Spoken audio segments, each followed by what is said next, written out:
আমার নবী পাকের প্রেমিকেরা জুলুম যুগে যুগে আমাদের উপরে হয়েছে। ওই উলামাদের মধ্যে থেকে প্রথম কাতারে একজন বুজুর্গ উলামা ছিলেন, তিনি প্রথম কাতার থেকে দ্বিতীয় কাতারে চলে গেল। চিঙ্গিস খান দেখার পরও কিছু বলল না। আবার চিঙ্গিস খান হুকুম করে দিল, দ্বিতীয় কাতারের উলামাদেরকে কতল করে দাও। প্রথম কাতারে 99 জন কতল হয়ে গেল। একজন মুরব্বী ছিলেন, দ্বিতীয় কাতারে চলে এলো। দ্বিতীয় কাতারে 101 জন হয়ে গেল। দ্বিতীয় কাতারে যখন কতল শুরু হয়েছে, ওই উলামা মুরব্বী যিনি ছিলেন তিনি তৃতীয় কাতারে চলে গেল। দ্বিতীয় কাতারে 100 জন শহীদ হয়ে গেল। 199 জন কতল হয়ে গেছে, আর 101 জন বাকি রয়েছে 3 নম্বর কাতারে। চিঙ্গিস খান আগিয়ে এসে বলতে লেগেছে, এ মুরব্বী তুমি এবারে কোন জায়গায় যাবে? প্রথম কাতার থেকে দ্বিতীয় কাতার, দ্বিতীয় কাতার থেকে তৃতীয় কাতার, এবারে তুমি কোথায় যাবে? আর তো কোনো কাতার না। ঈমান কাকে বলে দেখেন, আল্লাহ পাকের আলেম বান্দাটা আসমানের দিকে শাহাদাত আঙ্গুলটা তুলে বলেছিল, আল্লাহ আমাদের আছে। আরো জোরে বলুন সুবহান। আজকেও যে আবু জেহেল আছে তার প্রমাণ আমরা পাচ্ছি। সেদিন তারা ভয় করেছিল, মোহাম্মদ রসুলকে রুকার চেষ্টা করেছিল। কেন?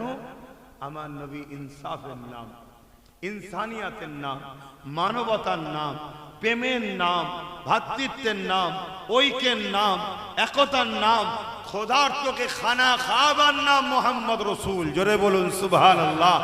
এই জমিন থেকে জুলুমকে মিটাবার নাম মোহাম্মদ রসুল, সন্ত্রাসকে মিটাবার নাম মোহাম্মদ রসুল, আতঙ্কে মিটাবার নাম মোহাম্মদ রসুল, জুলুমকে খতম করার নাম মোহাম্মদ রসুল। নারীর অধিকার, বিধবার অধিকার, এতিমের অধিকার, মা বাপের মর্যাদা নাই প্রতিষ্ঠিত। 23 বছরে সারা পৃথিবীতে সাম্য শান্তি প্রতিষ্ঠিতকারীর নাম হলো মোহাম্মদুর রসুল। জোরে বলুন সুবহানাল্লাহ। আজকেও যারা অন্ধকার সমাজ গড়তে চায়, জুলুমের সমাজ গড়তে চায়, রাহাজানি, খুন খারাপি, দাঙ্গা, লুট, মারপিট, ফ্যাসিস্ট চিন্তা ভাবনা, স্বৈরাচারী চিন্তা ভাবনা আজকেও যাদের আছে, তাদের আমার নবীর নামে তো ভয় হচ্ছে। কথা বুঝছেন? আর এর জন্য সম্পূর্ণ দোষী হলাম আমরা। আমাদের জন্যেই এরা আজকে মাথা চাড়া দিয়েছে। যারা সিধে হয়ে দাঁড়াতে পারে না, যারা অপবিত্র হলে পাক হতে পারে না, তারা আজকে আমাদের সামনে তেড়ে কথা বলে। একটাই কারণ, আমাদের দোষ। আমরা আমাদের অস্তিত্বকে নিজে থেকে ভুলে গেছি। আল্লাহ আমাদের কি শান দিয়েছে, আমাদের কি মাকাম দিয়েছে, আমাদের কি আজমাত দিয়েছে, আমাদের কি রিফাত দিয়েছে, আল্লাহ আমাদেরকে কি নিয়ামত বানিয়েছে। হরিণের পেটে মৃগনাবি, হরিণ জঙ্গলময় খুশবুতে দিবানা হয়ে ছুড়ে বেড়াচ্ছে। আল্লাহ আমাদেরকে খলিফা করে পাঠিয়েছে। আমরাই তো প্রতিনিধিত্ব করব, আমরাই তো সমাজকে ইনসাফ দেব, আমরাই তো ন্যায় দেব, আমরাই তো জুলুমকে মিটাবো। কিন্তু আজ দুঃখের বিষয়, আমরা কৃতদাস দাসীর দিকে পছন্দ করে ছুটছি। ইসলামের বিরুদ্ধে জালিমরা ছিল, আছে, থাকবে। ইসলামকে যুগে যুগে মিটাবার চেষ্টা করেছে, করছে, করবে। এ নওজওয়ানেরা মিটেছে যুগে যুগে তারা যারা ইসলামের বিরুদ্ধে লেগেছে। ইসলাম ছিল, আছে, থাকবে। ইসলামকে মিটাবার চেষ্টা ফিরাউন করেছিল, ফিরাউনকে আল্লাহ মিটিয়ে দিয়েছে। আজও মুসা নবী জিন্দা রয়েছে। ইসলামের বিরুদ্ধে ছিল পৃথিবীর রাজা নমরুদ, আল্লাহ তাকে মিটিয়ে দিয়েছে। ইব্রাহিম নবী আজও জিন্দা আছে। ইসলামকে মিটাতে যুগে যুগে চেষ্টা যারাই করেছে, আল্লাহ পাক তাদেরকে মিটিয়ে দিয়েছে। কিন্তু ইসলামের পক্ষে যারা ছিল, এবং ইসলাম আজও জিন্দা রয়েছে। কিন্তু আল্লাহর কাছে আমরা কি মুখ দেখাবো? এটাই হলো প্রশ্ন। কেন আল্লাহ আমাদেরকে ভালোবেসে কুনতুম খায়রা উম্মাতিন উখরিজাত লিন-নাস তা'মুরুনা বিল মা'রুফ ওয়া তানহাউনা আনিল মুনকার। আল্লাহ আমাদেরকে শ্রেষ্ঠ উম্মত করেছে ভালোবেসে। দুটো কাজ দিয়েছে, অন্যায়কে মিটাও, ন্যায়কে প্রতিষ্ঠিত করো। আমরা কি মুখ দেখাবো আল্লাহর কাছে? আমার নওজওয়ানেরা ইতিহাস গাওয়া দেয়, তারিখে হাদিসের মধ্যে রয়েছে আল্লাহ নবী যখন মক্কা জমিনে এসে ন্যায়ের কথা বললেন, গরিবদের পক্ষে কথা বললেন, মানবতার পক্ষে কথা বললেন, হাত্তাকে নারীদেরকে জেন্তু পুঁতে দেওয়া হতো, আল্লাহ নবী এসে নারীদের পক্ষে আওয়াজ তুললেন, এ দুনিয়ার মানুষেরা, এ নারীর বাবারা, জিন্দা করে আলমারিগুলোকে পুঁতে দিচ্ছ। ওই সময় তারা বলতে লেগেছিল নারী হলো অশুভ, এদের বাঁচার কোনো অধিকার নাই। আল্লাহ নবী বললেন এটা তোমাদের কুধারণা, নারী হলো মায়ের জাত, পুরুষ আর নারী এই দুটোরই জমিনে প্রয়োজন আছে। মহান স্রষ্টা এই দুজনের বিনিময়ে এই জমিনে মানুষ জাতির বিকাশ ঘটাচ্ছে। এই পুরুষ সন্তানেরও দরকার আছে, কন্যা সন্তানেরও দরকার আছে। কোনো মায়ের হাতে ক্ষমতা নাই পুরুষ সন্তান না কন্যা সন্তান, যিনি পুত্র সন্তান দেয় তিনি কন্যা সন্তান দেয়। এ দুনিয়ার মানুষেরা, আল্লাহ নবী জানিয়ে দিলে কারখানে যদি প্রথম কন্যা সন্তান হয়, এর মানে ওই বাবাকে মহান স্রষ্টা আল্লাহ জান্নাতে সংবাদ দেয়।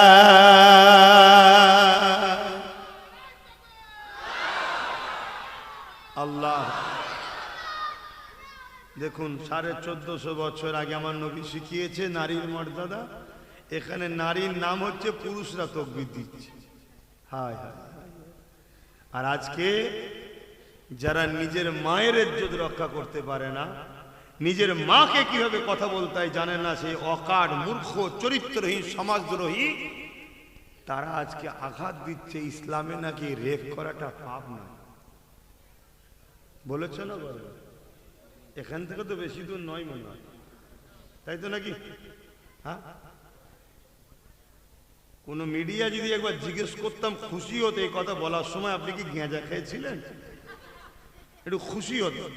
কিন্তু দুঃখের বিষয় সবই তো ওদের, আমাদের তো কেউ না। কথা বুঝছেন? আজকে কোথায় যাচ্ছে?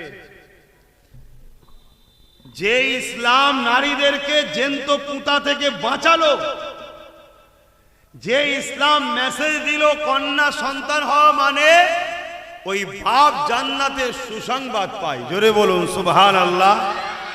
আর সেই ইসলামের গায়ে তোমাদের এখান থেকে বেশি দূর নয়, ভাটপাড়া দুপায়ে পশু অর্জুন সিং, সে বলছে ইসলামে নাকি রেপ করাটা পাপের বিষয় না। ওর বিরুদ্ধে তো হাজার হাজার মানুষ কেস করেছে, রাজ্য সরকার অ্যারেস্ট করেছে, কিন্তু ওর বিরুদ্ধে যদি আন্দোলন করতে নাবে তাকে অ্যারেস্ট করবে। আব্বাসের কথা বাদ দেন, আব্বাসের ব্যাপারটা আলাদা তো, আমাকে ছুলের কপালে বিপদ আরো আছে।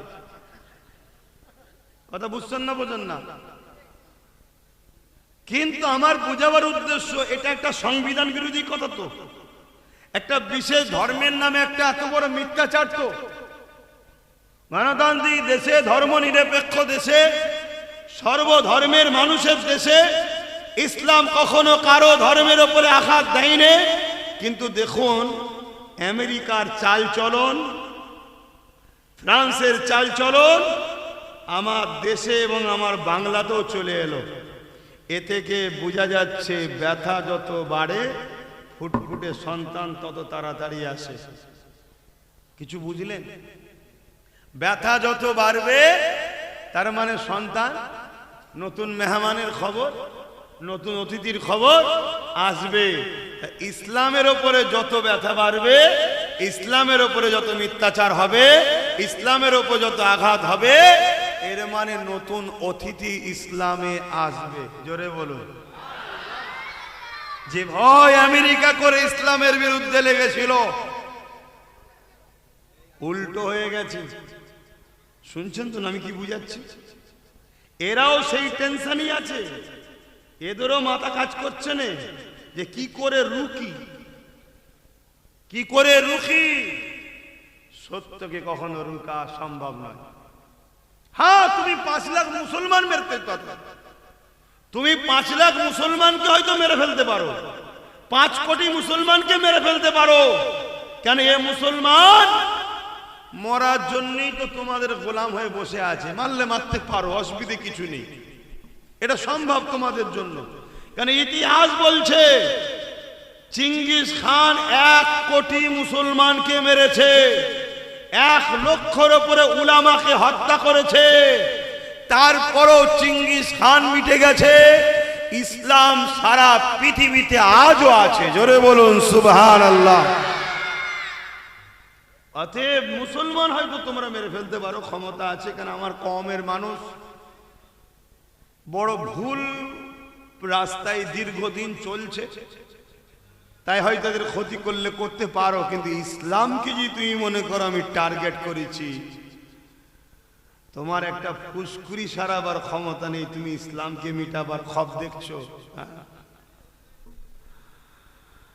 বাবেরা নওজওয়ানেরা বুঝে চেয়েছিল ইসলামকে মিটিয়ে দিবার জন্য আমার রাসূলুল্লাহকে শহীদ করে দিবার প্ল্যান করেছিল।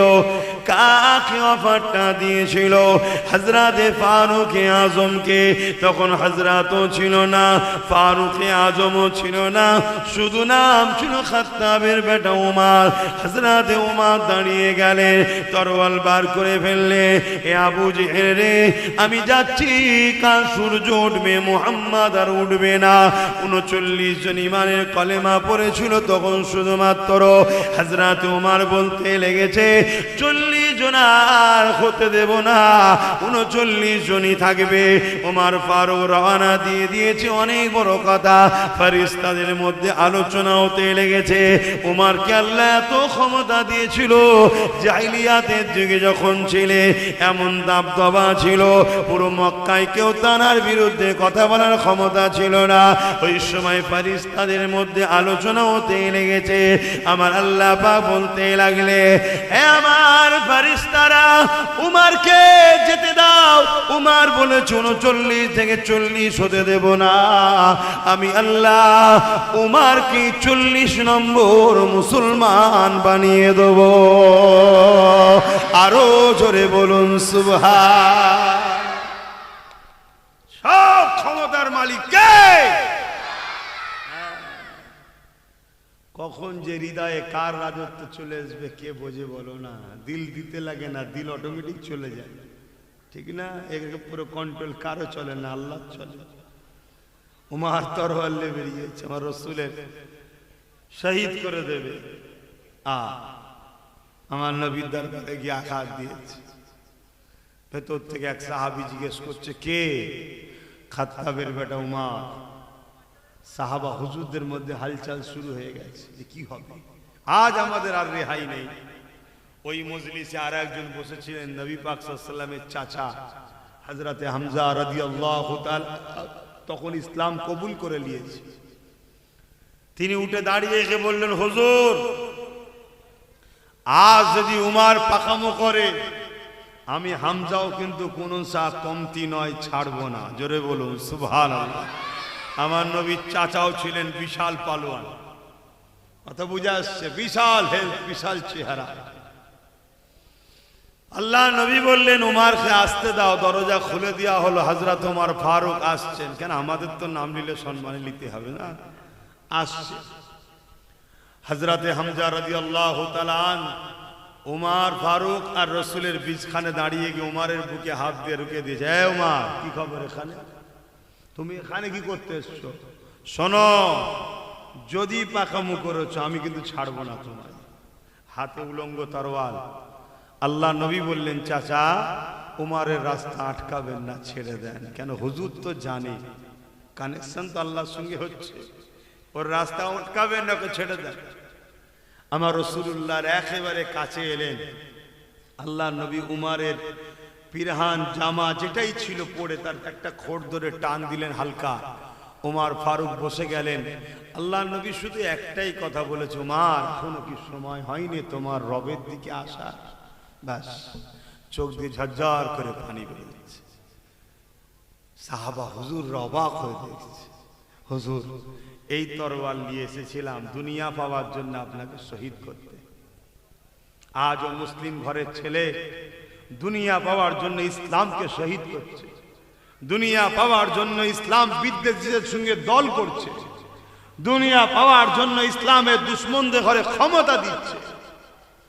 আজকে তারা কখন কোন ডালে যে বসে কোনো ঠিক নেই। গতদিন সে এক জায়গায়, আজকে আর এক জায়গায়, কালকে আর এক জায়গায়। গতদিন মুসলিম দরদি, আজকে সে কমনাল, কোনো ঠিক নেই। তাদের পিছনে আমার কম ছুটে বেড়াচ্ছে। এ কম অনেক কষ্টের বিনিময়ে কিন্তু ইসলাম আল্লাহ ছাড় দিয়েছে, ছেড়ে দেয়নি। জবাব কিন্তু আল্লাহ নেবে। হযরত উমর ফারুকের চোখ দিয়ে পানি বেরিয়ে যায়। ইয়া রাসূলুল্লাহ, হাবিবাল্লাহ, আমি উমারকে ক্ষমা করে দিই। আমি উমার এসেছিলাম সামান্য দুনিয়ার অর্থের জন্য আপনাকে শহীদ করে দিতে। ইয়া রাসূলুল্লাহ, হাবিবাল্লাহ, আজ আমি বুঝতে পেরেছি আপনি হলেন হক, আপনি ন্যায়ের পক্ষে রয়েছে, আল্লাহ আপনাকে পাঠিয়েছে। ইয়া রাসূলুল্লাহ, হাবিবাল্লাহ, আমি উমারকে আপনার গোলাম হিসাবে, খাদিম হিসাবে কবুল করে না। এই যুবকেরা, আল্লাহ নবী দিয়ে হাত বাড়িয়ে দিল। আল্লাহ নবী হাতটা ধরে নিয়ে ইমানে কলেমা পড়িয়ে দিলেন। হযরত ওমর ফারুক দাঁড়িয়ে গেলেন। ইয়া রাসূলুল্লাহ, হাবিবাল্লাহ, হুজুর আপনি আমাকে ইজাজত দেন, আমি কাবা শরীফের সামনে গিয়ে প্রকাশ্য কলেমার প্রচার করব, প্রকাশ্য তাওহীদ রিসালাতের আওয়াজ তুলব। কেননা ইতিপূর্বে কলেমার প্রচার প্রকাশ্য করতে পারেনি। আল্লাহ নবী বললেন, ওমর এখনো সময় হয়নি, অপেক্ষা করো। আবার উমর ফারুক দ্বিতীয়বার বললে, ইয়া রাসূলুল্লাহ, হাবিবাল্লাহ, বিআদবি মাফ করবেন, আমি উমরকে ইজাজত দেন, আমি দেখতে চাই মক্কা জমিনে কি আছে, আমি কলেমা প্রচার করব, আমাকে রুখতে পারে। এইভাবে ওমর ফারুক দ্বিতীয়বার ইজাজত চাইলেন। আল্লাহ নবী একটাই কথা বললেন, উমর এখনো সময় হয়নি। তৃতীয়বারে ওমর বললেন, ইয়া রাসূলুল্লাহ, হাবিবাল্লাহ, বিয়াদবি নেবেন না, আমি যখন অন্ধকারে ছিলাম, জিহালাতের দিকে ছিলাম, জালিমদের দিকে ছিলাম, আমি উমর মাথা হ্যাট করে চলতাম না, সিনা খুলিয়ে চলতাম, কাউকে ভয় করতাম না। এখন যখন আল্লাহ ও নবীর পক্ষে এসে গেছি, আল্লাহ ও নবী যখন আমার সাথে আছে, উমর দুনিয়ার আর কাউকে ভয় করে না। আরো জোরে বলুন সুবহান। আজ যেমন আমেরিকা পৃথিবীর দাদা, সেদিন রোম ছিল পৃথিবীর দাদা। ওমর ফারুকের নাম শুনে রোমের সম্রাটরা কাঁপতো ভয়। শুধু বলতো, উমারকে কি যেতে হবে রোমে, না জুলুম বন্ধ হবে? থরথর করে কাঁপতো। এ পাওয়ারটা কিসের? উমারের কি মাসুলের জন্য নাকি? হ্যাঁ বলেন বলেন। এই নওজওয়ানেরা, হযরত ওমর ফারুক নিজে বলেছেন, এ দুনিয়ার মানুষেরা, আমার সাহাবা ভাইয়েরা, আজ অর্ধেক পৃথিবীর শাহিনশার নাম হলো উমর, কিন্তু উমর আজ অর্ধেক পৃথিবী চালাচ্ছে। উমরের রাজত্ব আমলে বাঘ ছাগল এক হাটে পানি খেচ্ছে, কেউ কারোর ওপরে জুলুম করে না, কেউ বেইনসাফি করে না। উমরের রাজত্বে কোনো দুর্নীতি হয় না, উমরের রাজত্বে কোনো নেশা ছিল না, উমরের রাজত্বে কোনো রেপ ছিল না, উমরের রাজত্ব কোনো ইফটিজিং ছিল না, উমরের রাজত্ব কোনো মিথ্যা ছিল না, উমরের রাজত্বে কোনো এমন মায়ের বেটার ক্ষমতা ছিল না বেইনসাফি করবে, মালে কম দেবে, গোপনে দুধের সঙ্গে পানি পর্যন্ত মিলাবে, এই ক্ষমতা উমরের রাজত্বে কারো ছিল না। সেই উমর ফারুক বলতে লেগেছে, এ দুনিয়ার মানুষেরা, এটা উমরের কোনো কৃতিত্ব নয়। কেন উমর হলাম খাত্তাবের বেটা। আমার বাপ যখন আমাকে দুটো বকরি বকরি দিত মাঠে চড়াবার জন্যে। উমার দুটো বকরিকে ঠিকভাবে চড়াতে পারত না, কখন এটাকে ধরতে যাইতো ওটা পালায়, ওটাকে ধরতে যাইতো এটা পালায়। এই জন্যে রোজ বাপের কাছে বকা খেতাম, রোজ বাপের কাছে মার খেতাম। কিন্তু আজকে পৃথিবীর অর্ধেক পৃথিবী উমার চালায়, বাকি অর্ধেক পৃথিবী উমারের নামে শুনে কাঁপে। এটা উমারের বাপের বা উমারের কোনো কৃতিত্ব নয়, এই কৃতিত্ব হলো আমেনার লালের গোলামি করা। আরো জোরে বলুন সুবহান আল্লাহ। তোমরাও যদি শানওয়ালা হতে চাও, ইজ্জতওয়ালা হতে চাও, মাকামওয়ালা হতে চাও, রসুলের গোলাম হও, রসুলের গোলাম হও, রসুলের গোলাম হও। একটাই নেতা আমাদের, হুজুর পাক সাল্লাল্লাহু আলাইহি ওয়াসাল্লাম। বাকি আলেম উলামা পীর পীরজাদা মুফতি মাওলানা যারা হুজুরের সঙ্গে তোমায় জুড়বে তুমি তাকে সম্মান করো, কেন সে ওরাসাতুল আম্বিয়া, নবীর ওয়ারিস। কথা বুঝে আসছে? আর যে হুজুরের সঙ্গে জুড়বে না সে যেই হোক তার সাথে দল করো না, তার সাথে থেকো না। যদি বাঁচতে চাও কথা লাও, আর না হয় তোমার ঘরে তুমি যাবে, আমার ঘরে আমি যাব। এনেছো বুঝাচ্ছি না। আজ আমাদের ইজ্জত এত নিচুই কেন? আমরা হুজুর ভোলা হয়ে গেছি, আমরা হুজুরের সঙ্গে কানেকশন অনেক দূর করে দিয়েছি, এজন্য তার সমস্যা। আর অথচ হুজুরের বাড়ি এক কাজের মানুষ ছিল, সফরে যেতে গিয়ে একদিন রাস্তা হারিয়ে ফেলেছে, জঙ্গলে ঢুকে গেছে, রাস্তা হারাতে হারাতে এত গভীর দিকে চলে গেছে, হিংস্র এক বাঘ আগিয়ে আসছে খাবে বলে। হুজুরের ঘরের খাদেম যার মধ্যে ঈমান থাকে সে তো আল্লাহ ছাড়া অন্য কাউকে ভয়ও, জোরে বলুন, করে না। সে বলছে দেখ তুই যদি আমায় খেয়ে নিস তাহলে হুজুরের ঘরের কাজ করবে কি? আমি তো হুজুরের ঘরের নকার চাকর, কাজ করে দিই। তারিখে হাদিস গাওয়া দিচ্ছে, একটা মানুষ যেমন মানুষের হাত ধরে রাস্তা দেখায়, ওই সিংহ, ওই বাঘ, অবলা পশু, হিংস্র বাঘ লেজ দিয়ে ওই সাহাবীর হাতে জড়িয়ে টেনে টেনে যেমন হাত ধরে টেনে নিজে রাস্তা দেখায়, রাস্তা দেখিয়ে দিয়েছে। জোরে বলুন সুবহান। আমাদের দিলে হুজুরের প্রেম আদব কমে গেছে, ঈমান দুর্বল হয়েছে, তাই আমরা একে তাকে ভয় করছি। কথা মাথায় ঢুকছে? হয় একমাত্র করবেন আল্লাহকে, আর আল্লাহকে ভয় করলে পুরস্কার আছে, ওয়ালিমান খাফা মাকাম রাব্বিহি জান্নাতান। আল্লাহ তাদেরকে দুটো দুটো জান্নাত দেবে যারা শুধু আল্লাহকে ভয় করে। জোরে বলুন সুবহানাল্লাহ। আর আমরা আল্লাহর ভয় ছেড়ে দিয়ে দুনিয়ার চোর, বদমাই, খুনি, চরিত্রহীন, মাতাল, গেজাখোর এদেরকে ভয় করছি,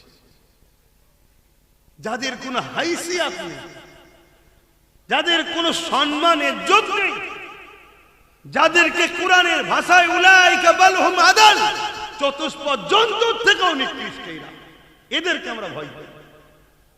আমাদের ঈমানের দুর্বলের কারণে আজকে এই জিনিসটা হয়েছে। আসুন, ঈমান হুজুরের মহব্বত ও আদবের নাম। জোরে বলুন সুবহানাল্লাহ। যা কাগিয়ে যায়, আমি যে কথা বলছিলাম, হযরত ওমর ফারুক হুজুরের সঙ্গে কানেকশন হওয়ার সাথে সাথে কি পাওয়ার পেল? হুজুর আমার ইজাজত দেন, আমি যাব। এটা কানেকশনের ফয়েজ, এক্ষুনি যাব, দেখবো কে কি করে। এই যে এটা তো গুজুর গুজুর হচ্ছে কেন? ওরা কোন দলের? তো কোনো খেয়ালই নেই। এই যে আমাদের ভবিষ্যৎ, এরা আমার ইসলামের ভবিষ্যৎ। জালিমরা এমনি ইসলামকে গাল দিচ্ছে।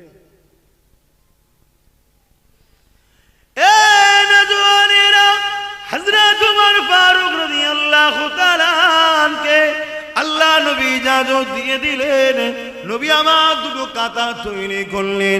একটা কাতারের সামনে দাঁড়িয়ে আছে হযরত ফারুক আযম, আর একটা কাতারের সামনে দুজানে সুলতান নবীর নবী হযরত মুহাম্মদ আরবি সাল্লাল্লাহু আলাইহি ওয়াসাল্লাম দাঁড়িয়ে আছে। এইভাবে দুটো কাতার বেরোতে লেগেছে। ওই কাতারে আওয়াজ হতে লেগেছে লা ইলাহা ইল্লাল্লাহ মুহাম্মাদুর রাসূলুল্লাহ, আশহাদু আল্লা ইলাহা ইল্লাল্লাহ ওয়া আশহাদু আন্না মুহাম্মাদান আবদুহু ওয়া রাসূলুহু। এই স্লোগান দিতে দিতে আল্লাহর কাবায় গিয়ে হাজির হয়ে যায়। এদিকে মক্কার মুশরিক জালিম সরদারেরা নেতারা তারা উলঙ্গ তরোয়াল নিয়ে বেরিয়ে পড়েছে। কার এত বড় সাহস প্রকাশ্য কাবার সামনে তাওহীদের প্রচার করে, রিসালাতের প্রচার করে? কার এত সাহস প্রকাশ্য কাবার সামনে তাওহীদের প্রচার করে, রিসালাতের প্রচার করে? এ যুবকেরা, মক্কার জালিম বেঈমান তারা সরদারেরা যখন তরোয়াল নিয়ে বেরিয়েছে, এগিয়ে এসে যখন ওমর ফারুককে দেখেছে, যেমন জোকের মুখে নুন দিলে ছিটকে যায়, ওই রকম সবাই দমকে গেছে, ওই রকম সবাই পিছিয়ে গেছে। ওমর ফারুক কাঁদে বলছে, আসো, কার ক্ষমতা আছে? এতদিন আমার নবীকে অনেক জ্বালিয়েছো তোমরা, এবারে কে আছে? আসো। মুহাম্মদ আরবির সামনে উমার দাঁড়িয়ে আছে। আরো জোরে বলুন সুবহান। সব তরোয়াল রেখে দিয়ে নিচুই নামে যে যার ভয় ঢুকে গেছে। একটা কারো ক্ষমতা হয়নি সামনে আগিয়েছে। শুনছেন তো ভাই, কিসের পাওয়ার এটা? হুজুর উমর ফারুক নিজে বলেছে, এটা আমার নবীর গোলামির পাওয়ার। জোরে বলুন সুবহান। আসো আমরা হুজুরকে ভালোবাসি। এই যুবকেরা, ঈমান এমন একটা পাওয়ার, ঈমান এমন একটা নিয়ামত, ঈমান এমন একটা ক্ষমতা, পৃথিবীর যুগে যুগে সুপার পাওয়ারেরা পারমাণবিক বোমা তৈরি করতে পেরেছে, কিন্তু ঈমানদারদের ঘরে খাবরাতে পারেনি। পৃথিবীর জমিনে সুপার পাওয়ারেরা লক্ষ লক্ষ কোটি কোটি মুসলমানদেরকে কতল করেছে, কিন্তু ঈমানদারদের ঘরে খাবরাতে পারেনি। এই ঈমানটা কি জিনিস, এই বিষয়ের একটা কথা বলি শোনে। চিঙ্গিস খানের নাম সবাই শুনেছে, একটা আতঙ্কের নাম চিঙ্গিস খান। চিঙ্গিস খান যে শহরটা দখল করত, চিঙ্গিস খান যে এলাকাকে দখল করত, ওই এলাকার গাছপালা, তরুলতা, পশু পাখি, জীব জন্তু, মানুষের বাচ্চা কাউকে বাদ দিত না, সবাইকে কতল করে দিত, সবাইকে পুড়িয়ে ছারখার করে দিত। এত আতঙ্ক ছিল চিঙ্গিস খান। ওই চিঙ্গিস খান একদিন বাগদাদের জমিনে হামলা করলো। এক বিশাল মাদ্রাসা, বাগদাদের জমিনে মাদ্রাসাকে হামলা করে ওই মাদ্রাসা যত ছাত্র ছিল সবাইকে চিঙ্গিস খান কতল করে দিল। রক্তাক্ত হয়ে গেল নবীর ঘরটা, মাদ্রাসা খুন বইতে লেগেছে, মাদ্রাসার লাইব্রেরিতে আগুন ধরিয়ে দিল, কিতাবগুলো পুড়ে যেতে লেগেছে। এ যুবকেরা, আমাদের উপরে জুলুম আজকে নতুন নয় গো, আজকে নতুন নয়, খাবরাবার কিছু নাই। এই ভারতবর্ষের জমিনে ব্রিটিশ কম জুলুম করেন উলামাদের উপরে, এই ভারতবর্ষের জমিনে ব্রিটিশ কম অত্যাচার করেন আলেমে হাক্কানীদের উপরে। তবে মনে রাখবেন, উলামা দুই ধরনের হয়। এক ধরনের উলামাকে ব্রিটিশরা মাইনে দিয়ে রেখেছিল, আবার এক ধরনের উলামা দিওকে ব্রিটিশরা আন্দামানের সেলুলারে কালা পানির আযাব শাস্তি খেটিয়ে খেটিয়ে তাদেরকে হত্যা পর্যন্ত করে দিয়েছিল। আজকের দিনও দুই ধরনের উলামা আছে। একদল উলামা রয়েছে আজকে জালিম শাসকদের অর্থে বিক্রি হয়ে যাওয়া, যারা হক কথা বলে না, নাই কথা বলে না, ইনসাফ কথা বলে না, জালিমের জুলুমের বিরুদ্ধে বলে না।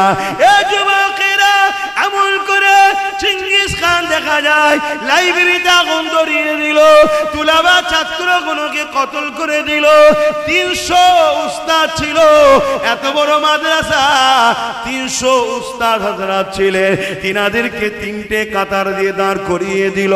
ওই 3টে কাতারে দাঁড় করিয়ে জাল্লাদকে হুকুম করে দিল 100 করে 3টে কাতারে।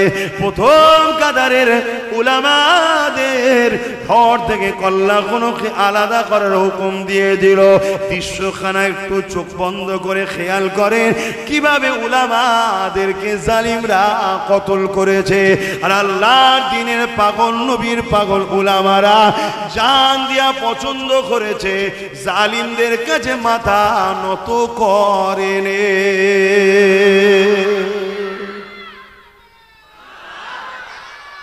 আল্লাহ, ওই মরণ কত সৌভাগ্যবান যে মরণটা আল্লাহ রসুলের জন্য হবে। কত সৌভাগ্য, মরতে তো হবে সেই রে বাবা, মরতে তো সেই হবে। আল্লাহ রসুলের পক্ষে দাঁড়িয়ে হক কথা বলার জন্য মরণ, এই মরণ খুব নসিবওয়ালাদেরই হয়, সবার কিসমতে হয় না বাপ, সবার কিসমতে হয় না। তো একটার পর একটা উলামাকে কতল করছে। প্রথম কাতারে একটা বয়স্ক বুজুর্গ আলেম ছিল, শুনছেন তো আপনারা? এই পিছনের ভাইগুলো শুনছেন তো? আজ আমার সমাজ নেশাতে ডুবে আছে, এজন্যই তো আজ আমাদেরকে লুটছে।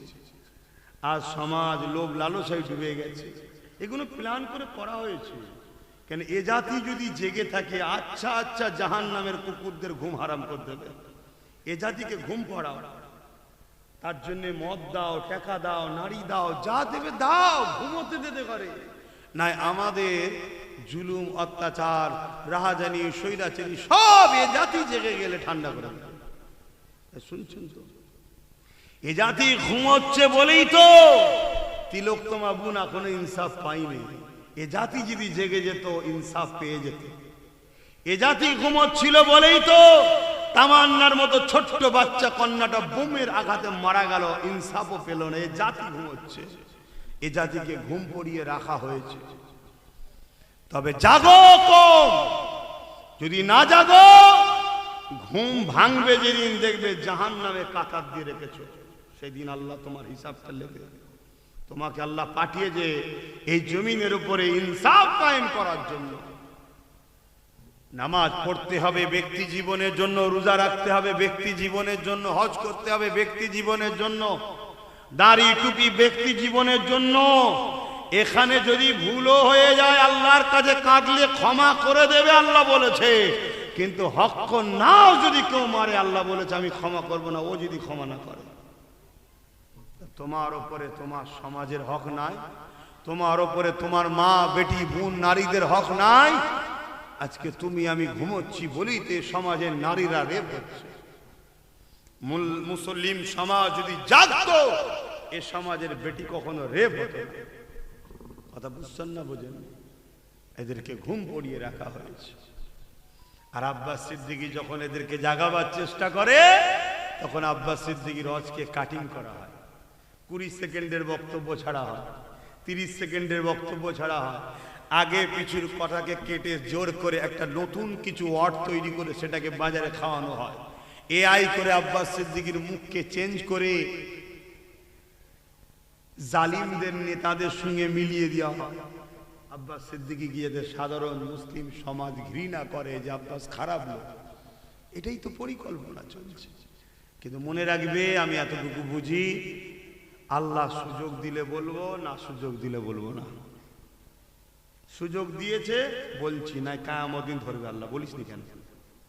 সুযোগ নেই, কিয়ামত দিন বলবো আল্লাহ সুযোগ ছিল না তো বলবো কি করে? আপনি আমায় নিয়ে যান না, আপনি আমাকে মেম্বার দেন না, লোক আসেনি, আমি কাকে বলবো? কথা কিছু বুঝে আসছে? অতএব সুযোগ যখন দিয়েছে বলতে হবে, না হয় আল্লাহ ধরবে, আমাকেও ধরবে।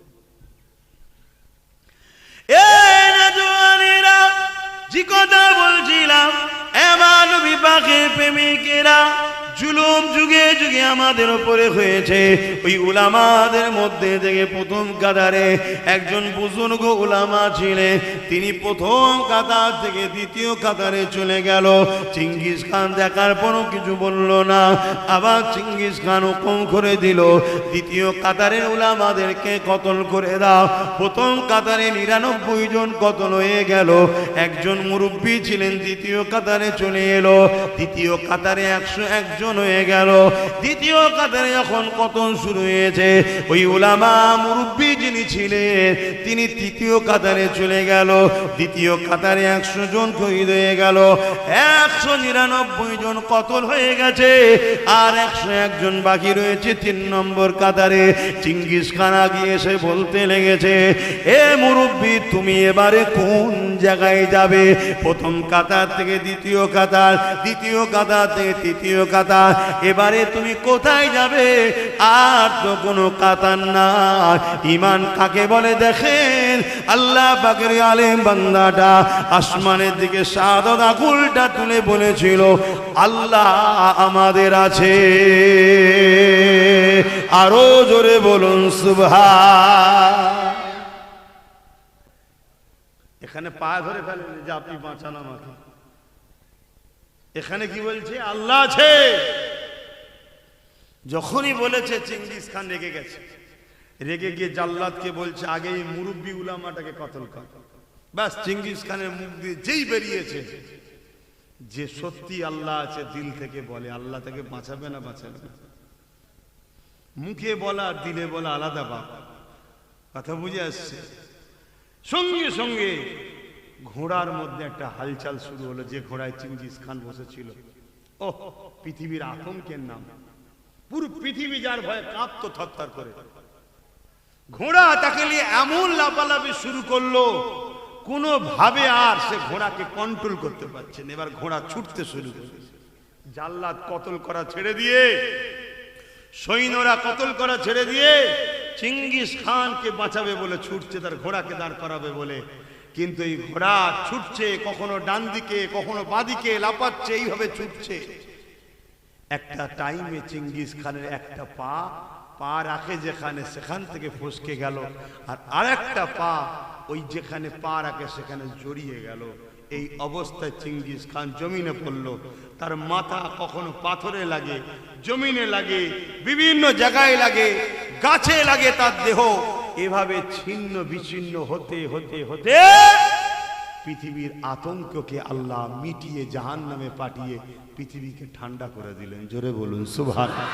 আরো জোরে বলুন আল্লাহু আকবার। সেই আল্লাহ আজও আছে না নাই? ভয় খাচ্ছেন কেন? আল্লাহ ছাড়া কাউকে ভয় করবেন না। নাইকে নাই বলুন, অন্যায়কে অন্যায় বলুন, সত্যকে সত্য বলুন, মিথ্যাকে মিথ্যা বলুন, জালিমকে জালিম বলুন, মজলুমকে মজলুম বলুন। মনে রাখবেন, জালিমের সাথে আল্লাহ নেই, মজলুমের সাথে আল্লাহ আছে। জোরে বলুন সুবহানাল্লাহ। মনে রাখবেন, আমার ব্যাখ্যা ভুল বুঝবেন না। এক রাস্তা ধারে এক অমুসলিমের সঙ্গে এক মুসলিমের ঝগড়া হচ্ছে। অমুসলিম কোনো দোষ করেনি, মুসলিম তার উপর জুলুম করে। এই সময়ে তো ওই মুসলিমের পক্ষে আল্লাহ নেই, অমুসলিমের পক্ষেই আল্লাহ আছে। ও ইসলাম কবুল করেনি, কি হয়েছে না হয়েছে ওর কৈফিয়ত আল্লাহ নেবে, কিন্তু সৃষ্টি তো দুজনই আল্লাহ। অতএব তার সৃষ্টির উপরে জুলুম করার ইজাজত আল্লাহ দেয়নি। এর নাম ইসলাম। আর সেই ইসলামকে দাগ লাগাচ্ছে কি? ইসলামে নাকি রেপ করা পাপ না। আমি কি বুঝাচ্ছি শুনছেন তো নাকি? তাহলে কত বড় একটা অপদার্থ কথা। এবারে একটু এই জায়গায় বলে দিই, ইসলাম নারীদেরকে কি সম্মান দিয়েছে। আসো দেখা যাক দুনিয়া জমিন ইসলামের মোকাবেলায় কেউ দাঁড়াতে পারে কি দেখা যাক। হ্যাঁ, চ্যালেঞ্জ দিচ্ছি, আসো ইসলাম নারীকে যে সম্মান মর্যাদা দিয়েছে এর মোকাবেলায় কারো যদি কিছু থাকে নিয়ে আসো দেখি।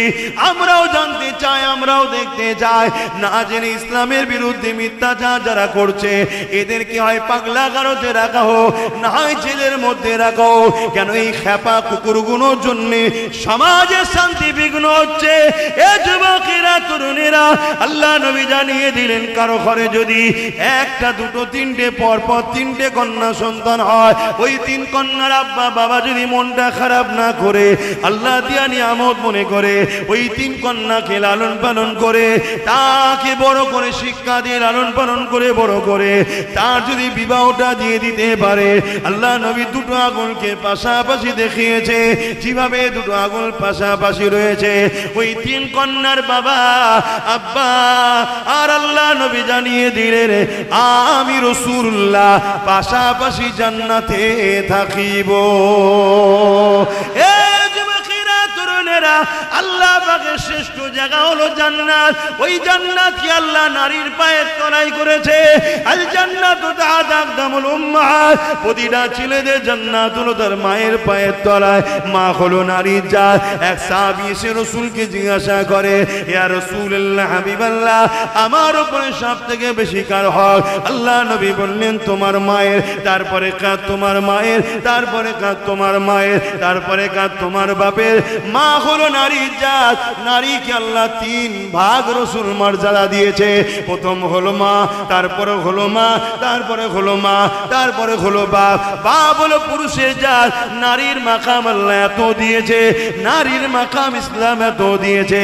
আর একটু আগে চলে এ যুবকের আল্লাহ নবী জানিয়ে দিয়েছে একটা একটা নারী একটা একটা জান্নাত।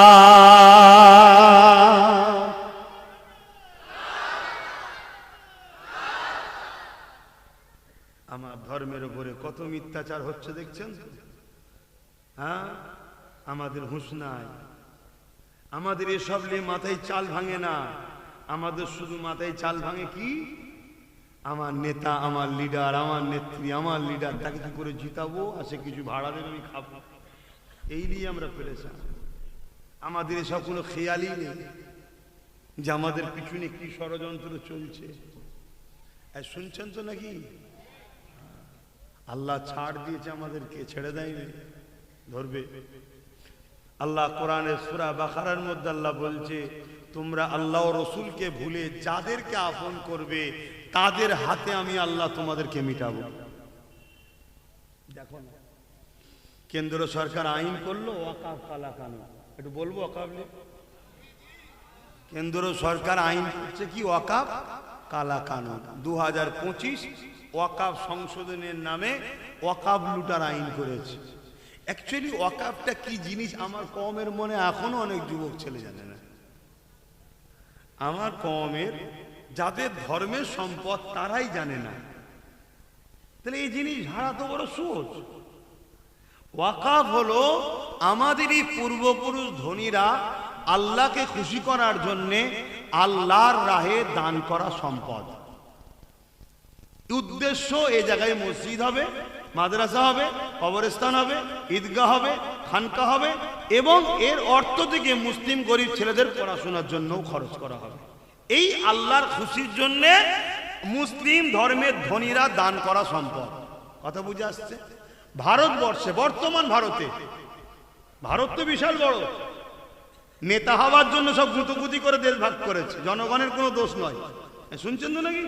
এ বলছে আমি নেতা হব, বলছে আমি নেতা হব, তাতে দেশ ভাগ হয়ে যাচ্ছে। সাধারণ পাবলিকের কি দোষ আছে? তো যাই হোক, বর্তমান ভারতে এই সম্পদের আনুমানিক কম করে একটা সংখ্যা হলো 29 লক্ষ বিঘে। কত? 29 লক্ষ বিঘে জায়গা, যার উপরে মসজিদ দাঁড়িয়ে আছে, মাদ্রাসা আছে, কবরস্থান আছে, খানকা আছে, ঈদগাহ আছে, মুসলিম সমাজের ধর্মীয় স্থান যার উপরে দাঁড়িয়ে আছে, যেগুলো খুব হাই হাই সম্পদ। বেশিরভাগ শহর বা শহর কেন্দ্রিক জায়গা।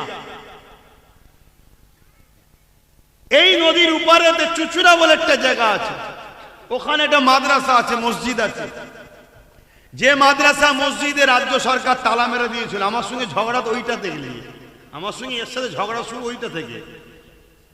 কথা বুঝে আসছে না? এখন নতুন অনেক কিছু ঝগড়া হচ্ছে, নতুন ফ্যাকড়া তৈরি হবে তোর বাবা, কিন্তু ঝগড়া সূত্র হচ্ছে ওইটা নিয়ে। ওই মাদ্রাসার মসজিদকে তালা মেরে দিয়েছিল। আমি ওখানে ঘড়ি মরে আন্দোলন করে মাদ্রাসা মসজিদ খোলার দাবি করেছিলাম, খুলতে নেই।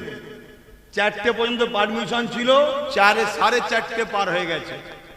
আমরা ওখানে ঘোষণা দিলাম আজকে মসজিদ খুলবো, নামাজ পড়বো, ঘরে যাব, আর নচেত লাশ যাবে, দুটোর মধ্যে একটা। আর আজকে যদি কেউ আমাদের উপর জুলুম করে, আজকে সংখ্যা কম, কালকে কিন্তু অন্য জায়গায় সুদে আসলে পুষিয়ে নেব। হ্যাঁ, ওপেন কথা রে বাবা, তুই জুলুম করবি আমি ছেড়ে দেবো। জুলুমকে সহ্য করা হলো সব থেকে বড় অন্যায় কাজ। আমরা তো ধর্মটাকে ভুলে গেছি। জুলুমকে যে মাথা পেতে মেনে নেয় সে আর এক বড় জালেম। জুলুমকে কখন আশ্রয় দেওয়া যাবে না। ইসলাম বলছে দুটো শাস্তি নগদ দুনিয়াতেও হয়, আখিরাতেও হয়। তার মধ্যে একটা হলো জালিম, দ্বিতীয় হলো অহংকারী।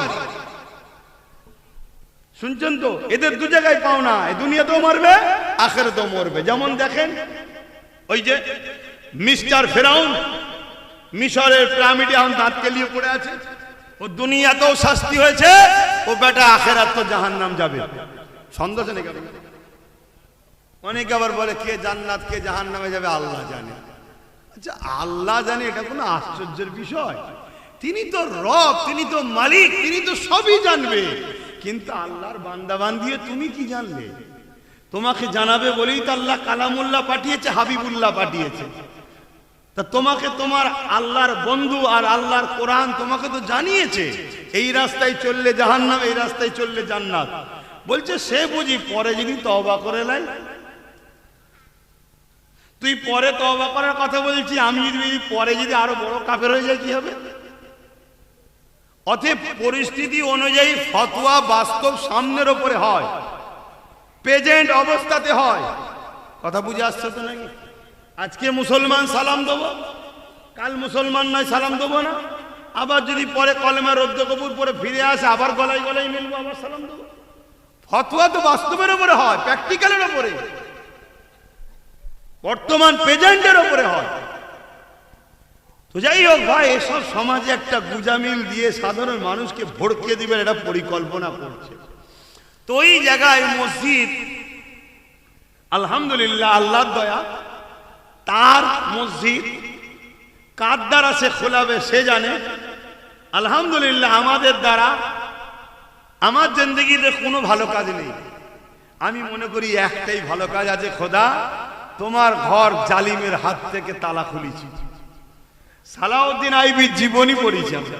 কি মসজিদে আল আকসা, একটু বলবো, মসজিদে আল আকসা যেটা নিয়ে এখন হুড়োহুড়ি হচ্ছে, এটাকে অনেকবারই জালিমরা দখল করেছে, আর অনেকবারই ইসলামের অনুসারীরা আজাদও করেছে। হযরতে ফারুক আজম একবার আজাদ করেছে। এর আগে আমার নবী আসার আগেও মসজিদে আকসা দখল হয়েছে, আবার আজাদ হয়েছে।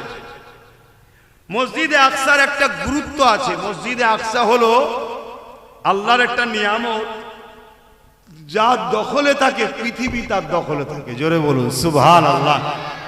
তাই মসজিদে আকসাকে দখল করার অনেক যুগ যুগ ধরে সব লড়াই চলছে। হযরতে সালাউদ্দিন আইবি মসজিদে আকসাকে উদ্ধার করেছিলেন।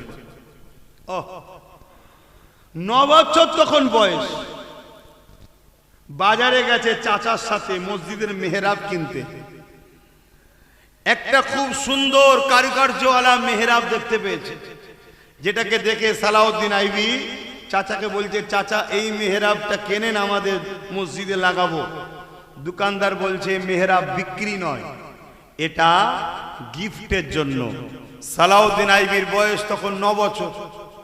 আমাদের 9 বছরের বাচ্চারা কি করে বলে? আমাদের 9 বছর ফ্রি ফায়ার করে, 3 নয় 27 ফ্রি ফায়ার খেলছে। খেলো খেলো।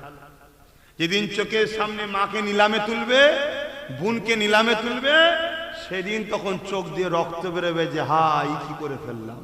হ্যাঁ, ভাষাটা খারাপ লাগতে পারে, আমি কাউকে বলি না আমায় দাওয়াত করো, কিন্তু আমি ঠোঁটকাটা মানুষ। আল্লাহ অনেক বড় কেটে দিয়েছে হক কথা বলার জন্য, আমি কথা রুকি না। ইমাম গাজ্জালি রাহমাহুল্লাহ নাম শুনেছেন? ইরাকে জিনার মাজার মুবারক আছে, আলহামদুলিল্লাহ এই অধম তিনার দরবারে হাজিরি দিয়েছে। ইমামে গজ্জালি রহমতুল্লাহ আলাইহি বলেছে, যেদিন দেখবে সমাজে খুলে আম নবীর বিরোধী হচ্ছে আর মানুষ প্রতিবাদ করছে না, জেনে রেখে দিয়ে ওই দিন মুসলমানদের মেটি মেয়েরা মায়েরা বাজারে নিয়ে যে গরু ছাগল মতো বিক্রি হবে, নিলামে তোলা হবে, সেই দিন তোমাদের আসছে। যদি সাবধান হও, এখনো সময় আছে, হয়ে যাও। এই যে এসআইআর চলছে না, এসআইআরে একটা মুসলমান ভারতীয় নাম বাদ যাবে না। যদি যায় রাজ ক্ষমতার জোরে জোর করে তোমাকে বাদ দেওয়া হচ্ছে, কেন তোমার সেখানে কেউ নেই তো, তোমার সেখানে কে আছে? যে দুজনে মিলে করছে দুজনেই তোমাদের দুশ্মন। ও ওখান থেকে ভড়কাচ্ছে, বলছে আমি আছি, কিন্তু সব খরচই করছে, সব কি বলে অফিসার এ সহযোগিতা করছে। এতদিন বলছিল এসআর করতে দেবো না, আমি মরে বেঁচে থাকতে করতে দেবো না, টাটকা বেঁচে আছে, এসআর হচ্ছে। এখন কি বলছে? এখন বলছে যতক্ষণ না সবার ফর্ম ফিল আপ হয় আমি ফিল আপ করবো না। তার মানে সবাইকে ফিল আপ করাবে। কথা শুনছেন তো নাকি? ও আল্লাহ, কোন কথা বলবো, সারা গায়ে ঘা, কত জায়গায় মলম লাগাবো। তো যাক, সালাউদ্দিন আইবি হুজুরের কথা বলি। সালাউদ্দিন আইবি হুজুর 9 বছর বয়সে যখনই বললো যে এটা ফ্রি গিফটের, বললো আমাকে দেন, আমি মসজিদে লাগাবো। দোকানদার বলছে এটা মসজিদে আকসাই যে লাগাবে, বাইতুল মুকাদ্দাস, তার জন্য এটা রাখা হয়েছে গিফটের। তখন সালাউদ্দিন আইবি 9 বছরের বাচ্চা কি বলছে, কোন কিতাবে 7 বছর বয়স, আমি বড়টাই ধরছি 9 বছর। কি বলছে? যত্ন করে রাখেন, ইনশাআল্লাহ আমি সালাউদ্দিন গিয়ে লাগাবো। জোরে বলুন সুবহানাল্লাহ। একটা বাচ্চার প্রতিভা দেখুন। আর আজকে যখন আমি আব্বাস বুঝাচ্ছি, হে আমার জাতি কম, আমি হুজুর, ইনারা ইমাম, আমরা না হয় ডাইরেক্ট নেতা মন্ত্রীর পদে দাঁড়ালাম না, কমসে কম তোদেরকে বুঝাচ্ছি চেয়ারের একটা পায়া দখল কর। তখন এ জাতি বলছে আমরা পারবো, আমরা পারবো। মানে সে হাতি বাজার থেকে কিনে এনেছে, পায়ে শিকল বেঁধে রেখে দিয়েছে, বাচ্চা দিত, শিকল টেনেছে, খোলেন, পরের দিন টানছে, খোলেন, 1 মাস টানছে, খোলেন, 1 বছর টেনেছে, খোলেন। ও হাতি পা টানা বন্ধ করে দিয়েছে, এখন জন হয়ে গেছে, ওর মেন্টালিটিতে ঢুকে গেছে খুলবে না। কিন্তু এখন টানলে খুলবে না, খুলবে না, জোরে বলুন। কিন্তু গোলামি শিকল এত মারাত্মক জিনিস, ওর মেন্টালিটিতে বসে গেছে আমি গোলাম, আমি খুলতে পারবো না। এ আমার কম, তোমাদের মেন্টালিটিতেও বসে গেছে যে আমাদের জন্য নেতা মন্ত্রী হওয়া কাজ নয়, শুধু উড়া হবে, আমরা চামচাগিরি করব, এটা আমাদের কাজ। শোনো, যে ঘোড়া এত জোরে ছোটে, ওই ঘোড়াকেই কিন্তু দেখবে একটা ধানের শীষের সঙ্গে দড়িটা শুধু পেঁচিয়ে দেয়, মাথা হ্যাট করে দাঁড়িয়ে থাকে। তোমাদের হাল সেটা হয়েছে। জাগো, ওঠো, রোকো, একটাই আওয়াজ তোলো, কারো পিছনে নয়, ভাগীদারিতে আমরা যাব, ভাগীদারিতে। যে আমাদের ভাগ দেবে, পার্টনারশিপ নেবে, তার সাথে আমরা দল করব, বাকি কাউকে চিনি না। কেউ আমার মামু নয়, কেউ আমার খালাও নয়, কেউ আমার ফুপা নয়, কেউ আমার ফুপুও নয়। ৭৯ বছরদের সব বেটা আমাদেরকে লুটেছে, সবাই চিটিংবাজি করেছে। এই যে ওয়াকফ, আজকে কেন্দ্র সরকার আইন করছে, এর আগে কি ওয়াকফ ঝাড়া হয়নি? এর আগে কি ওয়াকফ বিক্রি হয়নি? এর আগে সবাই মিলে আমার ওয়াকফে মজা নিয়েছে, কোটি কোটি লক্ষ লক্ষ কোটি টাকা আমার ওয়াকফে লুটে লুটে সবাই খেয়েছে। কেন্দ্র সরকার বসে দেখছে, আরে বাহ, মুসলমানদের এত জায়গা, ওই পুকুরের মাছ সবাই চুরি করে খায়, মুসলমানরা কিছু বলে না, তো চল পুরো পুকুরটাই চুরি করবো আমি। এ এখন পুরো পুকুর চুরি করতে নেমেছে, শুনছেন তো? এ এখন, অন্যরা কি করেছে, পুকুর বেচিয়ে মাছ চুরি করে খেত, ও কোনো মাছ চোর। আর কেন্দ্র সরকার পুরো পুকুর চুরি করতে নেমেছে। তাই আইন করেছে কি, এত ভয়ঙ্কর ভয়ঙ্কর তাদের সিস্টেম তৈরি করেছে যে আমাদের মসজিদ, আমাদের কবরস্থান, আমাদের ঈদগাহ সব বোলডুজার দিয়ে ভেঙে বড় বড় বড় বড় সব আদানি আম্বানির মতো কোম্পানিদের হাতে চলে যাবে। তাহলে এর বিরুদ্ধে লড়াইয়ের দরকার আছে না? না, জোরে বলেন। কিন্তু লড়াই করতে গেলেই তো সমস্যা হবে। যেই লড়াই করবেন কেউ বলবে দিল্লি চলে যাও, দিল্লি চলে যাও, বলবে না? বলবে না? হ্যাঁ, আমার একটা কথা খুব ভাইরাল হচ্ছে না, যে আব্বাস সিদ্দিকী বলেছে টিএমসি কে ভোট দেওয়া হারাম। শুনেছেন আপনারা? হ্যাঁ কি না বলছেন? কারা কারা শুনেছেন একটু হাত তুলে দেখান। বাবা, সব শুনে গেছে। শুনে গালিগালাজও করেছো তো নাকি আমাকে? হ্যাঁ, এটা দিতে হয়তো গাল। আল উলামা ইহনাতুল কুফরুন, আলেম উলামাদেরকে যারা ইহনত করে তারা কুফরি করে।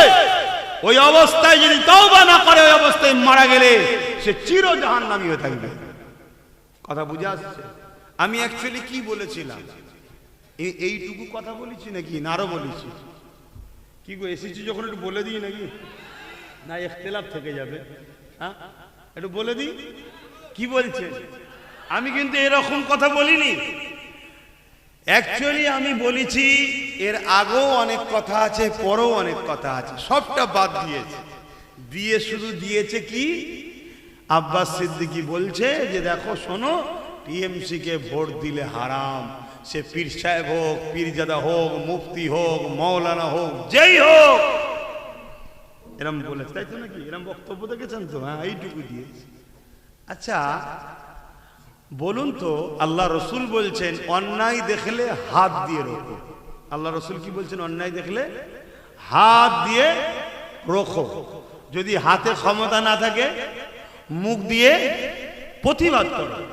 যদি মুখেও তোমার বলার প্রতিবাদ করার ক্ষমতা না থাকে, অন্তর থেকে ঘৃণা করো। এবং অন্তর থেকে ঘৃণা করার পর আল্লাহ রসুল বলছে এই অন্তর থেকে ঘৃণা করাটা হলো সব থেকে দুর্বল ইমানের লক্ষণ। বুঝতে পারছেন? তাহলে এক নম্বর ইমান কি? অন্যায় দেখলে হাত দিয়ে রুকা, যেটা সাহাবা হুজুররা করেছে। দ্বিতীয় নম্বরের ইমান কি? মুখ দিয়ে প্রতিবাদ করা। তিন নম্বর ইমান এবং শেষ স্তর ইমানের অন্তর থেকে ঘৃণা করা। আজকে কেন্দ্র সরকার যে ওয়াকাফ কালা কানুন করছে, এটা নাই করছে না অন্যায় করছে? একটু বলবেন বলবেন বলবেন বলবেন। তাহলে রাসূলের হাদিস অনুযায়ী হাত দিয়ে রুখতে হবে না? হবে না? যদি হাতে রুখতে না পারি, মুখ দিয়ে প্রতিবাদ। যদি মুখ দিয়ে প্রতিবাদ না করি, অন্তর থেকে বিজেপির এই কাজকে ঘৃণা করা দরকার আছে না? না, তা না করে কোনো মুসলমান যদি বিজেপিকে ভোট দেয়, তার ঈমান আছে? কেন, তারপরে তার কোনো স্তর নেই। সব থেকে নিম্ন হচ্ছে ঘৃণা করে সরে যাওয়া। ও সরে যায়নি, তাকে ভোট দিয়েছে। তার মানে শক্তিশালী হও, মসজিদ মাদ্রাসা ভেঙে শেষ করো। তাহলে মসজিদ মাদ্রাসার দুশ্মন নয়। মসজিদ মাদ্রাসা যে দুশ্মন হয় তার ঈমান থাকে? চলে আসেন। এইটা বলার পরে আমি বলেছি তাহলে ওকে ভোট দেওয়া হারাম। কথা মাথায় ঢুকছে? তারপরে আমি বলেছি আপনি মসজিদ মাদ্রাসা বাঁচাবার জন্য আন্দোলন করবেন, আর কেউ যদি বলে এখানে গুলোগুলি করলে আমি সব থেকে বড় দুশ্মন হব, দিল্লি চলে যাও, তাহলে সে মসজিদ মাদ্রাসার বন্ধু না দুশ্মন? জোরে বলেন। দুশ্মনকে যদি তুমি সাথ দাও, তার মানে শক্তিশালী হও। মসজিদ মাদ্রাসার পক্ষে কেউ কথা বললে ধরে জেলে ভরো, তাহলে মসজিদ মাদ্রাসার ক্ষতি করলো না? করলো না? তাহলে তার মধ্যে ঈমান থাকবে। সব থেকে বড় বিষয়, কেউ যদি বলে আমার উন্নতি শেষ হবে না, কোরআন শেষ হয়ে যাবে, সে কোরআনের বন্ধু না দুশ্মন? কোরআনকে যে শেষ হবার কথা বলে, তাকে তুমি ক্ষমতায় এনে কোরআন শেষ করতে যদি চাও, তোমার মধ্যে ঈমান থাকবে? এরপরও আমি বলেছি কি, যদি কেউ মনে করে যে এটা এর মিস্টেক হয়েছে, বলতে গেছিল এক করে ফেলেছে আর এক, তখন আমি বলছি তাহলে ক্ষমা চাইতে পারে। মুখ্যমন্ত্রী তো কি হয়েছে? মানুষ তো ভুল হতে পারে, আমি অস্বীকার করছি না, ভুল হতে পারে। কারণ আগের মুখ্যমন্ত্রী ভুল করেছিল, বারবার ক্ষমাও চেয়েছে, ক্ষমা চাইতে পারে। যদি ক্ষমা চেয়ে নেয়, তাহলে আমিও কথা উইড্রো করলো, ক্ষমা যখন চেয়েছে এ কথা আর বলবো না। শুনছেন না? শুনেন? আর ক্ষমা চাইবে না, বলবে কোরআন শেষ হয়ে যাবে, ক্ষমা চাইবে না, বলবে মসজিদ মাদ্রাসার কথা বাংলায় বলা যাবে না, দিল্লি চলে যাও। তাহলে আব্বাস সিদ্দিকী সব জায়গায় বলবে কেউ সাপোর্ট করা হারাম, যদি কেউ সাপোর্ট করে তার ঈমান থাকবে না। শুনছেন না? হ্যাঁ, এতদিন এ কথা বলেনি, সাপোর্ট করেছে আলাদা বিষয়। শুনছেন তো নাকি? অনেকে ভাবতে পারে যে এতদিন, তাহলে অনেকে বলছে, অনেকে আবার কাঠি লাগাচ্ছে, অনেক মোল্লা কাঠি লাগাচ্ছে কি, তাহলে সবাই বেঈমান হয়ে গেল। ওরে মাথা মোটা, এতদিন বলেছিল যে দিল্লি চলে যাও, এতদিন বলেছিল কোরআন শেষ হয়ে যাবে, তাহলে দুনিয়াদারি ক্ষেত্রে এসে নিজা রাজনীতি করেছে, আপনারা ভোট দিয়েছেন আলাদা বিষয় ছিল, কিন্তু কেউ যখন ক্ষমতার জোরে আমার দিনকে মিটাতে চায় তাকে সাপোর্ট করা হারাম। কথা বুঝে আসছে তো নাকি? এইটা আমার জাতিকে বোঝানোর আমার দায়িত্ব আছে না? না, তাহলে আমাকে কোটি কোটি মানুষ ভালোবাসে, আমি তাদের উদ্দেশ্যে বলেছি। এবারে আমার কথা লেবে আলহামদুলিল্লাহ, আর না লেবে মরে ভূত হয়ে জাহান্নামে যাবে, তো আমার বয়ে গেছে, আমার কি যায় আসে। হ্যাঁ, কিন্তু কোরআনের বিরুদ্ধে যে কথা বলবে, সে যেই হোক, সে ভারতবর্ষের প্রধানমন্ত্রী হলো, তার বিরুদ্ধে আব্বাস সিদ্দিকী বলবে, হতে পারে তার পাশে অনেক পাওয়ার আছে, তার পাওয়ারকে আমি পায়ের তলায় রাখি, আল্লাহর কোরআন আমার কাছে আগে, ঠিক না বেঠে? তুমি কি করতে পারো, তোমার এতটুকু করার ক্ষমতা আছে, হয়তো ক্ষমতার জন্য মেরে দেবে। আরে মুস্তাফার গোলামরা মরণকে কখনো ভয় করে না, মরণ তাদের জন্য পুরস্কার, কবরে নবী দেখার জন্য। জোরে বলুন সুবহানাল্লাহ। অন্যায়কে অন্যায় বলতে হবে, নাইকে নাই বলতে হবে। আর আমার আলেম উলামা ইমাম ভাইদের বলবো, এখনো সময় আছে, নিজেদের মধ্যে সংগঠিত হন, ঐক্য হন। ইতিহাস বলছে যুগে যুগে একদল উলামাদের দ্বারাই জালিমরা কাজ নিয়েছে, কাজ মিটে যাওয়ার পরে তাদেরকে মেরেও দিয়েছে। শুনছেন তো নাকি? একদল উলামাদের দ্বারা জালিমরা কাজ নিয়েছে, লিবার পরে তাদেরকে মেরেও দিয়েছে। এখনো সময় আছে, কেউ তো কথা বলছে, কেউ তো লড়ছে। অতএব সংগঠিত হন, ঐক্যবদ্ধ হন। আর আপনাদের ঘরে বলি, আল্লাহর কাছে মুখ দেখাতে হবে। সব জায়গায় আমরা অর্থ ব্যয় করতে পারি, শুধু মসজিদের ইমামের বেলায় আমাদের কাছে পয়সা থাকে না, লজ্জাজনক জাতির জন্য। অথচ একটা গ্রামের সব থেকে সম্মানীয় ব্যক্তি যদি হয় ওই গ্রামের ইমাম, যে আল্লাহর ঘরের খাদেম, তার থেকে বড় সম্মানীয় আর কে আছে? যাকে ইক্তেদা করে 5 ওয়াক্ত নামাজ পড়েন আপনারা, সেই ইমামের বেলায় আজ আমার কম কতটা পিছিয়ে আছে দেখুন। একটা মসজিদ যত কমই হোক 100টার উপরে ঘর থাকে, একটা মসজিদ যত কমই হোক 100-র উপরে ঘর থাকে। তা প্রতিটা ঘর থেকে যদি যত কমই হোক মাসে 200 কোটি টাকা মসজিদে দিত, তাহলে ইমামের মাইনে হিসাবে 20,000 টাকা হয়ে যেত। কথা বুঝে আসছে না? নাই। কিন্তু আজ আমরা সব জায়গায় পয়সা খরচ করেছি, ইমামের বেলায় করি না। এই উম্মত কেন জানি না আজকে এরকম হয়ে গেল যে এরা এদের ধর্মগুরুদের ঘরে ভিখারি দেখা পছন্দ করে। আর অথচ অন্যান্য ধর্মের লোকেরা, তাদের ধর্মগুরুরা জেট ফ্লাইটে করে যাচ্ছে। আমেরিকার পোপ তার নিজের ফ্লাইট আছে, সে যখন যায় তার পিছনে আরো 28টা ফ্লাইট যায়। আর উম্মতে মুহাম্মাদি, তার ধর্মের যখন একজন কেউ স্কলার যাবে, সে বাসে করে যাকে কম চাই। তাহলে বলো যে তার কওমের উলামা, কওমের রহনুমা, কওমের যারা দিনের মেসেজ দেয়, তাদেরকে যে জাতি গরিব দেখা পছন্দ করে, যারা ভিখারি থাকে, তাহলে সমাজের উপর আল্লাহর কি রহমত হবে? আমার কথা কি কষ্ট দিচ্ছে নাকি আপনাদের? কেন আমি আপনাদের এখানে মনে হয় নতুন এলাম নাকি? তাহলে কষ্ট দিচ্ছি না তো? কষ্ট দিলে একটা আজকের দিনটা সহ্য করে নেন, আর আনবেন না, মিটে যাবে। আর আমি আসবো কোনো জায়গায়, আসালে জলসা করি না, তাহলে তো সব ভালো বলতাম, সব ভালো, সব ভালো, সব ভালো, সব ভালো, সব ভালো। যে আজকে আসেনি সেও কালকে বলবো ওইটা গানই যাবে। কি বলবে না? বলবে না? বাবেরা নওজওয়ানেরা সব জায়গায় কম্প্রোমাইজ করা যায়, ইসলামের বেলায় কম্প্রোমাইজ নয়, কোরআনের বেলায় কম্প্রোমাইজ নয়, আল্লাহ ও রসুলের বেলায় কম্প্রোমাইজ নয়। এ যুবকেরা, তরুণেরা, বাপেরা, দুনিয়াদারি করতে গিয়ে, কারবার করতে গিয়ে, ব্যবসা করতে গিয়ে, রাজনীতি করতে গিয়ে কারবারে লস হয়েছে, বা পার্টনার ছেড়ে দিয়েছে, বা তোমার নেতা চাকরি বাকরি দেয়নি, সব জায়গাতে কম্প্রোমাইজ করা যায়। চলো আবার সুযোগ দেওয়া যায়, চলো আবার দেখা যায়, ঠিক আছে অন্য কাউকে দিয়েছে, পরের বারে আমাকে দেবে, এইসব নিয়েতে দুনিয়ার ক্ষেত্রে সব জায়গায় কম্প্রোমাইজ করা যায়। কিন্তু আল্লাহ রসুল ইসলামের ব্যাপারে, কোরআনের ব্যাপারে কোনো কম্প্রোমাইজ করা যায় না। কারণ এখানে কম্প্রোমাইজ করলে তুমি গাওয়া দিয়ে দিলে, আল্লাহ রসুলের থেকে তাদেরকে বেশি প্রাধান্য দিলে। অথচ হাদিস পাকের মধ্যে রয়েছে, লা ইউমিনু আহাদুকুম হাত্তা আকুনা আহাব্বা ইলাইহি মিন ওয়ালিদিহি ওয়া ওয়ালাদিহি ওয়ান নাসি আজমাইন। অপর হাদিস শরীফ, লা ইউমিনু আহাদুকুম হাত্তা ইয়াকুনা আল্লাহু ওয়া রাসূলুহু আহাব্বা ইলাইহি মিম্মা সিওয়াহুমা।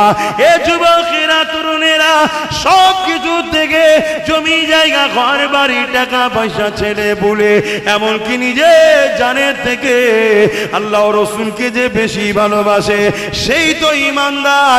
তার জন্য দুনিয়াও কামিয়াবি, আখিরাতও কামিয়াবি। দাড়ি রেখেছে ভালো জিনিস, টুপি রেখেছে ভালো জিনিস, নামাজ পড়েছে ভালো জিনিস, হজ করেছে ভালো জিনিস, দান করেছে ভালো জিনিস, রোজা রেখেছে ভালো জিনিস, আলেম হয়েছে ভালো জিনিস, মুফতি মৌলানা হয়েছে ভালো জিনিস। কিন্তু মনে রাখবে, যদি সব কিছুর উপরে আল্লাহ রসুলকে প্রাধান্য না দেয়, ও আলেমের কোনো দাম নাই, ও মুফতির কোনো দাম নাই, ও নামাজির কোনো দাম নাই, ও দাড়িওয়ালা টুপিওয়ালার কোনো দাম নাই। কারণ ইতিহাসের পাতা গাওয়া দিয়ে দেয়, ইমামে হুসাইন যখন এজিদের বিরুদ্ধে কথা বলেছিল, ওই কারবালার জমিনেতে 25,000 সৈন্য পাঠিয়েছিল এজিদ ইমামে হুসাইনকে রুখবে বলে। ওই 25,000-এর মধ্যে 13,000 ছিল আলেম উলামা হাফেজ। শুনছেন? এজিদের দিক থেকে এসছে কত? 13,000 আলেম উলামা, মুফতি, হাফেজ 13,000, 25,000-এর মধ্যে। কি জন্যে? কিছু পয়সা, কিছু পদ, কিছু লোভ। এজিদের পক্ষে যে হোসাইন হুজুরের বিরুদ্ধে তরবাল তুলেছে। কারবালায় নামাজ হচ্ছে, হুজুর ইমাম, হোসাইন হুজুর ইমামতি করছে, নামাজ পড়ছে, আবার তরবালে বেরিয়ে পড়েছে। কেন? টাকা, পদ। কিছু বুঝতে পারছেন? হ্যাঁ। হযরত সালাউদ্দিন আইয়ুবী এইভাবে বড় হয়ে গেলেন। হুজুর আমার 12,000 সৈন্য নিয়ে রওনা দিয়ে দিলেন মসজিদে আকসাকে উদ্ধার করবে বলে। এইভাবে মসজিদে আকসার নিকটবর্তী জায়গায় গিয়ে একটা জায়গাতে তাবু ঘেরে ফেললে। ওই তাবু গাড়ার পরে ওই জায়গাতে একটা গুপ্তচর পাঠিয়ে দিলে, যান মসজিদে আকসা চতুর্দিকে খবরটা নিয়ে আসে। ওই গুপ্তচর চলে গেল, গিয়ে খবরটা দিতে লেগেছে, হ্যাঁ আমাদের সিপাহসালার হযরত সালাউদ্দিন আইয়ুবী 4 লক্ষ সেলিবিয়ারা উলঙ্গ তরোয়াল নিয়ে দাঁড়িয়ে রয়েছে, মসজিদে আকসাকে পাহারা দিচ্ছে, পুরো ঘিরে রেখেছে 4 লক্ষ সেলিবিয়া সৈন্য। আর সালাউদ্দিন আইয়ুবীর দিকে মাত্র 12,000। এ যুবকেরা, তুমি আমি হলে ওখান থেকে রাত্রিরেই হয়তো পালিয়ে যেতাম।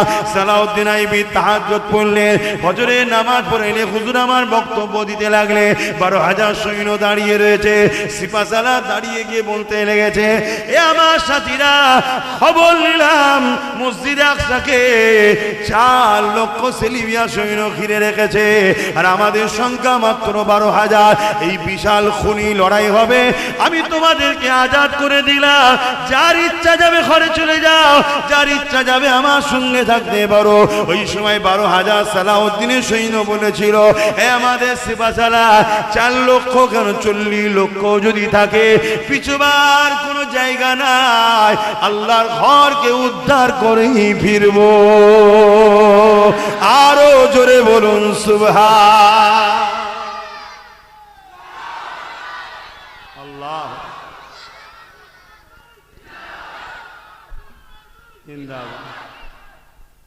কি বুঝছেন? এটা কিসের জোরে হচ্ছে? ইমান। ইমান কি? নবীর প্রেম ও আদর। যেটা আমাদের মধ্যে খুবই দুর্বল, খুবই দুর্বল। আর নবীর প্রেম আদব কি?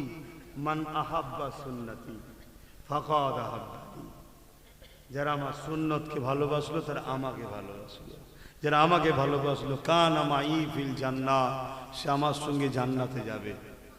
মুসলিম ঘরের যুবক 100টার মধ্যে 95টা নামাজ পড়েনি। বলো আমি ভুল বললাম? তাহলে এটা কত বড় অন্যায় করছে।